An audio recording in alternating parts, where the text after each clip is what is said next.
Ah, good morning guys. Alam niyo to? Gusto ni siya sa Bisaya. Mao ni akong sudan ron. Ito na. Kailangan ng hot water para mawala yung germs. Hindi.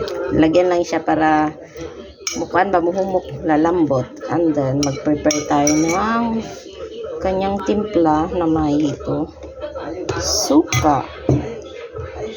Tsaka sibuyas. Wait lang, prepare natin meron pa sibuyas, tsaka itong luya. Slice lang natin to ng maliliit.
Good morning guys. Tara, mga unat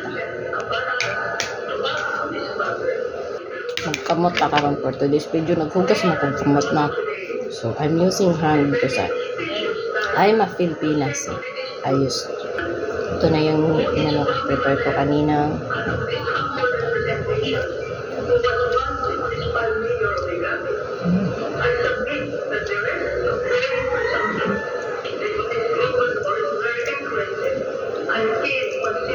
Mahaw.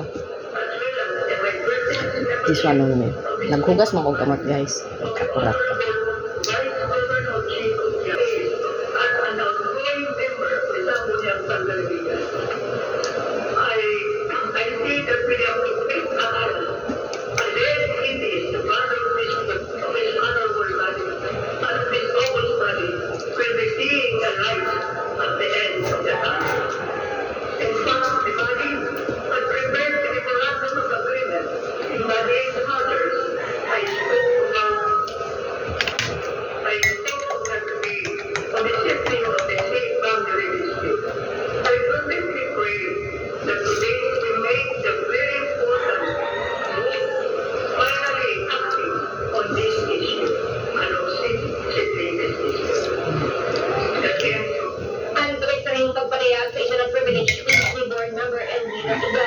May pamilya dito na nandiyan ang reaksyon si board member Kyle Sericado sa pagsugyo sa matupa pagbabakihin. Ngadto na sa chairman sa Committee on Boundary Disputes sa pagpamuna ni board member Victor Bernal. Ug katagpundo isaba ni board member Itay aming tubag na naunang natukian ni Jaine. Ngadto na kang board member Bernal.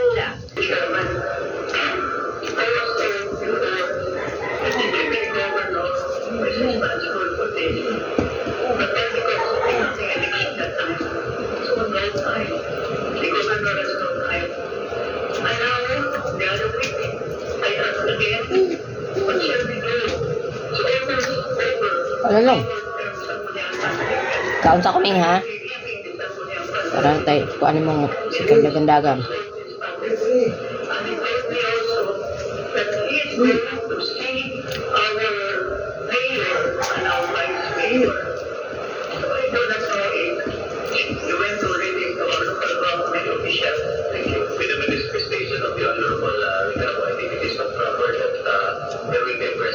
Chairman of the committee para mag-accept ng AJ Proximor and Bernal for that matter. But rest assured, Your Honors, even if the Honorable Deputy Guy will not be here during the next term, we will give you an assurance na to be delivered on the soonest possible time and hopefully it can be resolved earlier next term, Your Honor.